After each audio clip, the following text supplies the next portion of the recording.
Quand je disais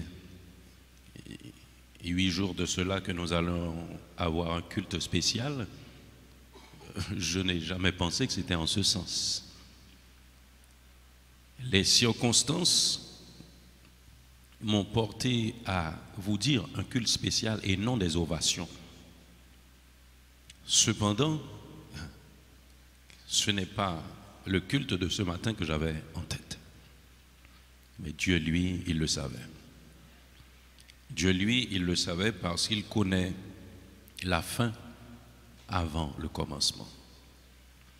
Je vous invite une fois de plus à vous rappeler que les jours de l'homme sont écrits dans le livre de Dieu. Et rien ni personne ne peut retirer dans le nombre de ses jours. C'est la raison pour laquelle il y en a qui traversent des maladies qui s'en sortent, il y en a qui reçoivent des projectiles, ils s'en sortent, mais il y en a qui vont se coucher et qui ne se réveillent pas, parce que les jours de l'homme sont comptés. Nous avons donc l'assurance que les jours de notre berger étaient aussi comptés. Il était à son dernier jour cette semaine. Et à nous de savoir si, à notre dernier jour, notre destination serait le ciel. Parce que l'Ecclésiaste nous dit, mieux vaut aller dans une maison de deuil que d'aller dans une maison de festin. Car celui qui vit prend la chose à cœur. C'est pour nous quand même un moment de profonde réflexion. La Bible nous le dit très clairement, c'est dans Ecclésiaste 7. Mieux vaut le jour de la mort que le jour de la naissance. Mieux vaut le jour de la mort que le jour de la naissance. Pourquoi? Parce que les choses profondes demandent la sérénité pour qu'on réfléchisse, pour qu'on médite. Aujourd'hui, c'est une méditation personnelle que je vous invite à faire concernant les circonstances. Parce que louer, lever les mains devant Dieu, chanter, être élégant, c'est quelque chose, mais que l'âme aille retrouver son maître, c'est le plus important. C'est le plus important. Je voudrais vous garder dans une réflexion assez particulière aujourd'hui. Vous allez comprendre pourquoi je dis que c'est une réflexion assez particulière. Je prends quand même une référence dans Josué au chapitre 1er que je vous demande de chercher. Nous allons lire les versets 7 à 9. Les versets 7 à 9. Je vous dis, c'est juste une réflexion, je ne vais pas vous retenir longtemps. Je lis pour vous et je vous demande de reprendre. Josué 1er, 7 à 9. Fortifie-toi seulement et aie bon courage en agissant fidèlement selon toute la loi que Moïse, mon serviteur, t'a prescrite. Et ne t'en détourne ni à droite ni à gauche, afin de réussir dans tout ce que tu entreprendras. Que ce livre de la loi ne s'éloigne point de ta bouche, médite-le jour et nuit pour agir fidèlement selon tout ce qui est écrit, car c'est alors que tu auras du succès dans tes entreprises, c'est alors que tu réussiras. Ne t'ai-je pas donné cet ordre? Fortifie-toi et prends courage. Ne t'effraie point et ne t'épouvante point, car l'Éternel, ton Dieu, est avec toi dans tout ce que tu entreprendras. Si vous avez ces paroles, je vous prie de lire.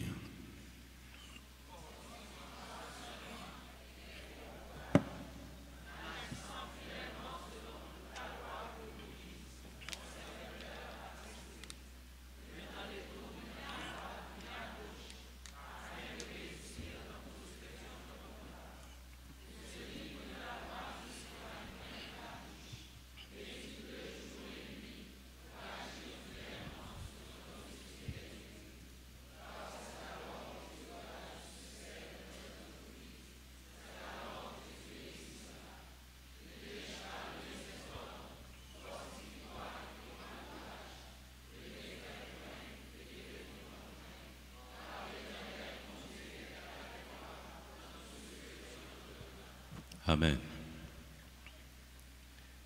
Le moment de ce matin est un moment très personnel. Même si vous êtes nombreux en tant que grande assemblée et toutes les personnes de par le monde qui sont branchées ce matin, je vous dis que ce moment particulier de réflexion est très personnel ce matin. Parce que certaines fois, la déception nous envahit parce que ce que nous attendions ne se produit pas. Ce que nous attendions ne se produit pas. Et pourquoi je vous dis que c'est très personnel, c'est parce que je vais vous inviter à prendre courage dans cette circonstance précise que vous êtes en train de vivre. Josué était jeune et Dieu avait rappelé Moïse. Dieu avait rappelé Moïse qui conduisait son peuple. Je ne sais pas pourquoi, poussé par l'Esprit la semaine dernière, je vous ai dit très clairement que la charge n'est pas tombée sur mon épaule, mais sur nos épaules. Sur nos épaules. Vous avez la charge aussi. Beaucoup de gens m'ont écrit pour me dire courage. Tu as beaucoup de responsabilités. Je vous le dis ce matin, courage. Vous avez beaucoup de responsabilités. Courage. Vous avez beaucoup de responsabilités. Nous avons beaucoup de responsabilités.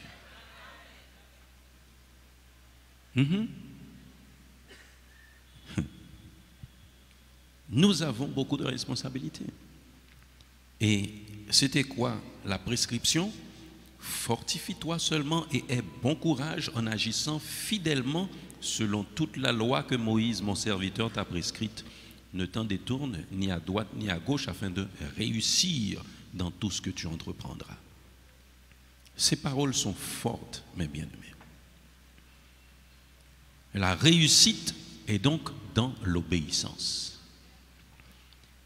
La réussite est donc dans l'obéissance. La réussite est dans la rectitude, mes bien-aimés. Vous savez quoi? Depuis l'école, il arrivait très difficilement que mes camarades me comprennent. Parce que quand il y a un professeur dans la classe, s'il y a un petit moment de rire, une blague, ça peut m'arriver de rire aussi. Cependant, dès qu'il n'y a pas de professeur, je ne laisse pas ma place et je ne parle pas. C'est la responsabilité, mes bien-aimés. Et ça fait, nous capables de constater que société nous en Haïti, ces sociétés ont beaucoup de problèmes, les communautés ont beaucoup de problèmes parce que l'on s'attache à nos proverbes. Depuis chat pas là, rat prend caille. Mais bien aimés, nous devons commencer à vivre le contraire de ces choses. Nous devons commencer à vivre le contraire de ces choses. Si, comme je viens de vous dire, quand il n'y avait pas de professeur, moi j'étais l'élève le plus calme de la classe, c'est parce que j'avais compris très tôt, par la sagesse de Dieu, ce que c'était que la responsabilité. Je vous le dis, le jour où certains responsables d'établissements scolaires étaient venus ici et ont pris la parole pour dire que Kelly était un élève calme, le pasteur s'était étonné parce que j'étais insupportable à la maison. Vous êtes capable de comprendre ça? Ou pourquoi j'aime moi me souri? Ou pas ouais 31 dames gain? Parce que je perdu 2 moitiés dans devant yo et fraction 1 et 2 moitiés demi sur demi by 1 avait dit me perdon dedans. C'est dans fait des ordres là quand même. Mais par contre à l'école mes parents ne sont pas là. Je ne peux pas en faire des ordres. Aujourd'hui, je vous dis quelque chose, mes bien-aimés. Notre berger est parti pour l'éternité. On garde la ligne.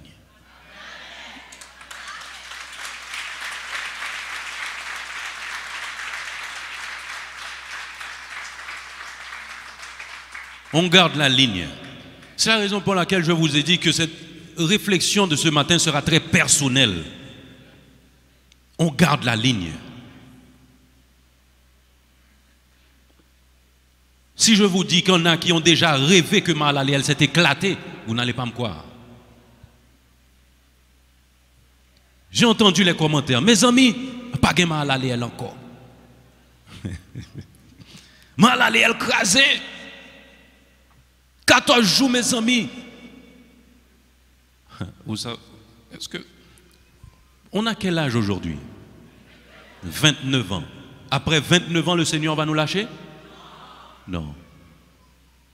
Jusqu'ici, il nous a secourus et il nous secourra encore.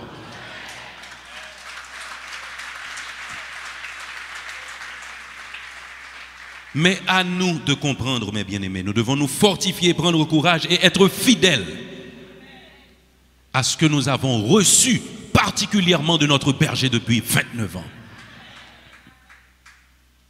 Depuis 29 ans. Ne t'ai-je pas donné cet ordre? Ça ne vient pas de moi, mes bien-aimés. Ça vient de Dieu. Ne t'ai-je pas donné cet ordre? Fortifie-toi et prends courage. Ne t'effraie point et ne t'épouvante point, car l'Éternel, ton Dieu, est avec toi dans tout ce que tu entreprendras. L'Éternel, votre Dieu, est avec vous dans tout ce que vous entreprendrez, mes bien-aimés. Je vous l'ai dit tout à l'heure, j'ai les pieds sur terre. Vous pouvez le comprendre, c'est mon père qui est parti. Hein? C'est mon père qui est parti. Je parle de mon père biologique, même pas encore du père spirituel.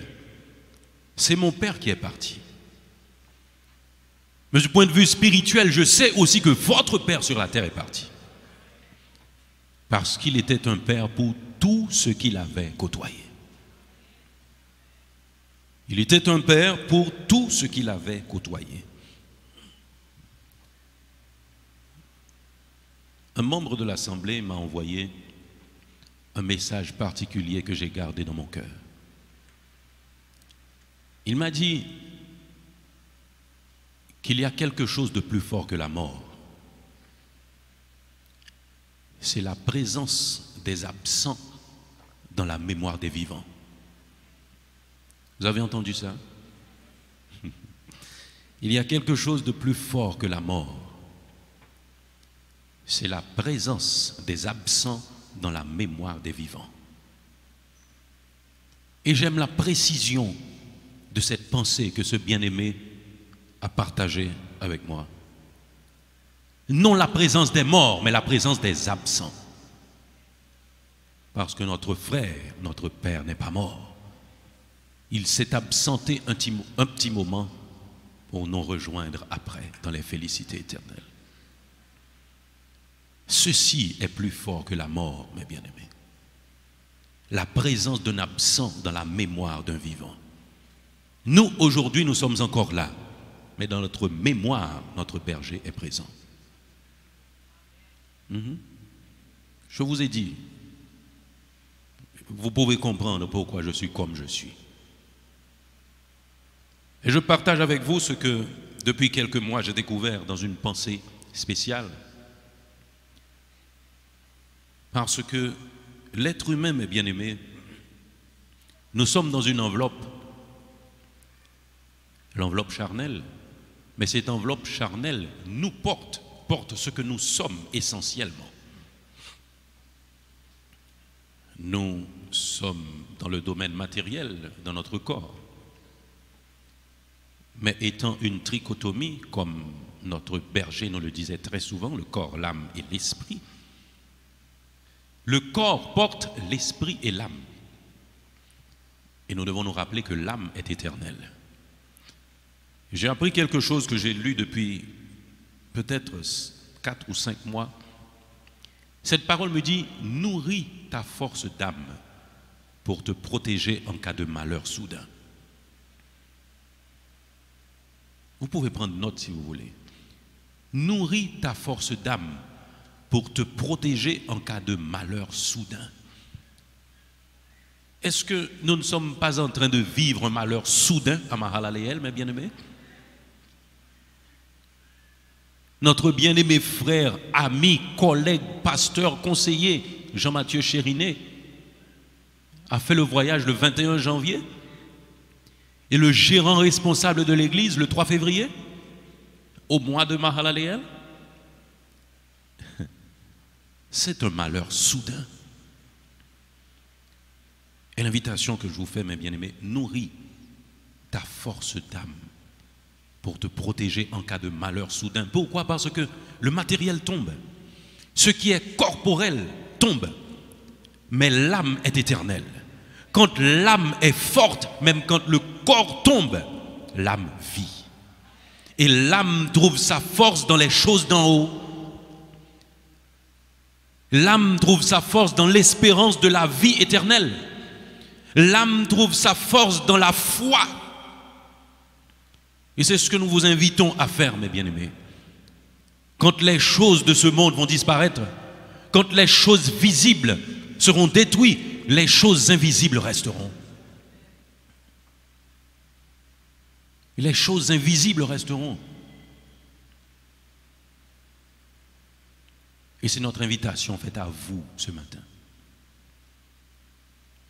Nourrissez votre force intérieure, votre force d'âme par la parole de Dieu, par les cantiques, par la méditation, par la foi, par la persévérance. Et en cas de malheur soudain, vous pourrez tenir debout.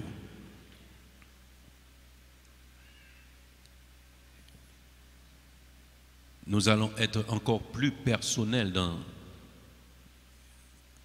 notre réflexion. Quand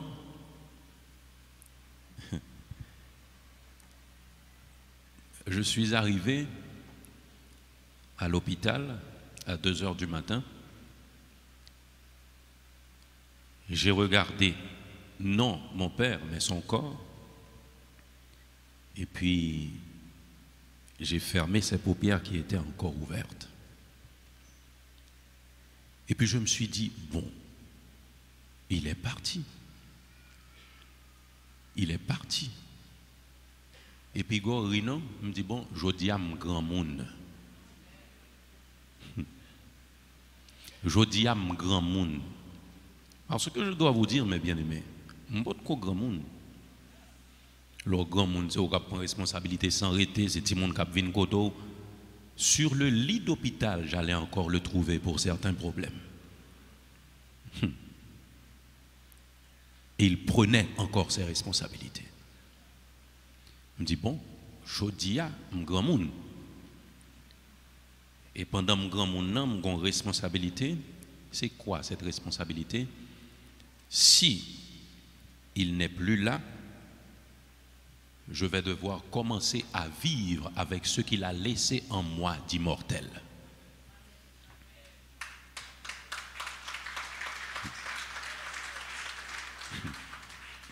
Je vais commencer à vivre avec ce qu'il a laissé en moi d'immortel.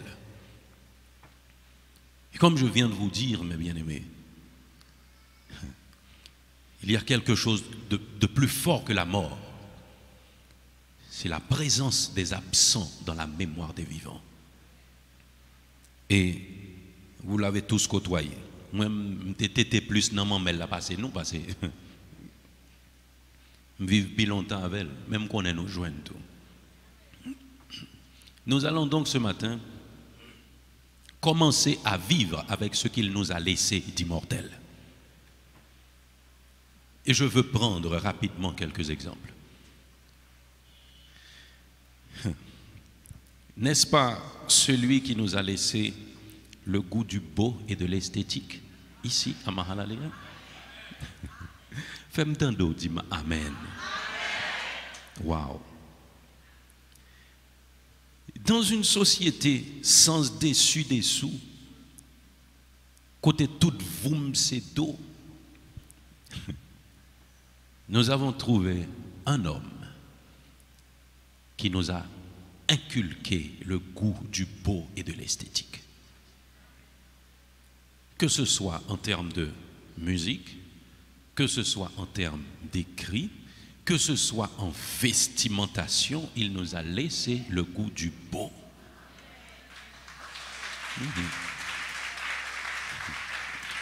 Est-ce que cela peut mourir? Non. Cela ne peut pas mourir, mes bien-aimés.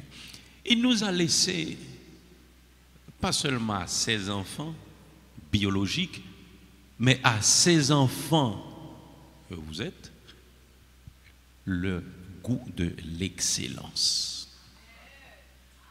La recherche de l'excellence. Oh, c'est pas excellent du tout, ça. Merci. La recherche de l'excellence. Je me rappelle encore quand il faisait la répétition avec la chorale. Tout autant le pour autant dès le temps qu'on a album cap jouer le pour bon. La recherche de l'excellence, mes bien-aimés. Et avec cette grande chorale que vous êtes, il lui est arrivé à plusieurs reprises pendant la louange d'avoir une séance de répétition, pas vrai? L'on chanté mal, qui ça le fait? Hey, hey, hey, hey. Est-ce que ça peut mourir, mes bien-aimés? Non, ça ne peut pas mourir. Ah! Avec la mesure. Est-ce qu'on comprend? Pas vine balle n'importe bagaille là. Hein? Notre berger nous a laissé encore quelque chose d'immortel. Je ne fais pas de politique ce matin, mais l'amour de notre patrie. Yes. Côté bon Dieu, mettez-nous, la prendre nos remèles. Jean Léa a pas passé de résigner nous, mais n'a pas de changer, n'a participé au changement. Est-ce que ça peut mourir, mes bien-aimés? Non.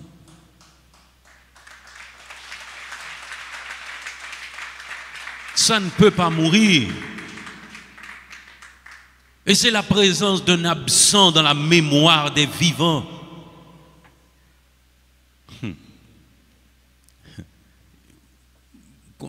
Alors, pour me dire, excusez-moi, je ne vais pas entrer dans la vie privée personne. Pour me dire, nous, tout qui n'a pas un visa. Alors, c'est ça que fait nous là, parce que nous ne pouvons pas aller ou bien choisir. Yeah. Il nous a laissé l'amour de notre patrie. Et la force de travailler pour un changement. Quel que soit qui soit capable de faire dans sphère par où lui montrer nous pour nous rester intègres, côté nous y pour nous faire ça, nous devons faire droite. Même si sous côté nous a gâté. Cela ne peut pas mourir, mes bien-aimés.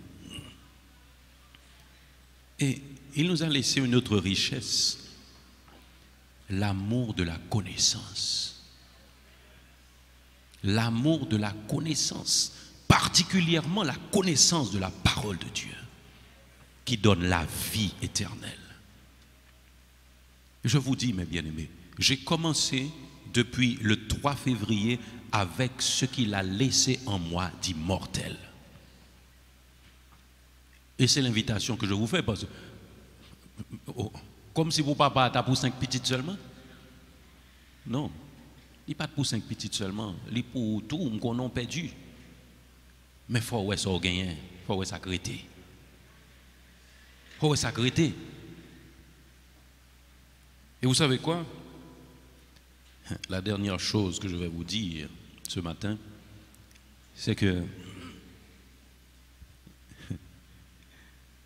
cette motivation que notre Père nous a laissée, et je dois témoigner ce matin, quand on allait avoir notre célébration de la nativité, Il s'est produit tellement de choses dans les 2 semaines précédant cette activité que je me suis laissé emporter par le découragement. Je n'ai pas honte de vous le dire. Je n'ai pas honte de vous le dire. Je me suis senti découragé et je me suis dit que j'allais essayer de faire en sorte qu'on n'ait pas cette célébration parce que les choses me dépassaient. On a eu une rencontre de préparation et je suis venu avec la ferme conviction de prendre cette position. On ne peut pas avoir cette activité. Et j'ai commencé à parler dans cette réunion, j'ai pris part, et puis il m'a regardé, il a souri. Il m'a dit, je ne reconnais plus mon garçon. Je ne reconnais plus mon garçon. Et puis, quand il a pris la parole, je ne vais pas vous raconter, faut me cacher quelques secrets tout. Hein? Je ne vais pas vous raconter comment il a fait rentrer à nouveau en moi cette force, cette conviction. Et après cette rencontre, les paroles de notre berger, je me suis motivé par tout le monde. Je me suis motivé par tout le monde. Et il a fait ce que Jésus savait faire pour ses disciples. Après la rencontre avec tout le monde, il m'a dit, faut venir ouais, moi. Parce que contexte là difficile, annonce là difficile. Viens joindre moi. Je suis venu le trouver la veille de ce dimanche où on devrait faire passer l'annonce et il m'a dit, mais qui forme pour annoncer ça prend. Cette capacité de motiver et de garder l'objectif en vue, c'est ce qu'il nous a laissé, mes bien-aimés. Et c'est ça que fait nous chita là matin. Hein? Vous vous rappelez cette fête de la Nativité? C'était le fruit de la conviction de notre berger. Est-ce que ça peut mourir? Non. Non, ça ne peut pas mourir. Ça ne peut pas mourir. Et je vous dis que j'ai commencé à vivre avec ce qu'il m'a laissé d'immortel. Et je vous invite à faire de même, parce que vous êtes aussi ses enfants. Je dois vous dire que je sais que vous le comprenez déjà parce que vous êtes là ce matin. Votre seule présence témoigne de cette compréhension de votre part. Vous savez pourquoi? Après l'arrestation et la crucifixion de Jésus, même ses disciples étaient retournés à leurs activités premières. Ils découragent, ils ont et puis ils reprennent filet. Il t'avait dit que tu serais pêcheur d'hommes ou retourner dans le poisson. Mais vous êtes là. Vous êtes là ce matin. Et cela dit que vous comprenez que vous avez cette responsabilité de concert avec tous les dirigeants de l'Église d'assurer la pérennité de Mahalalel pour la gloire de Dieu et pour l'édification de son peuple.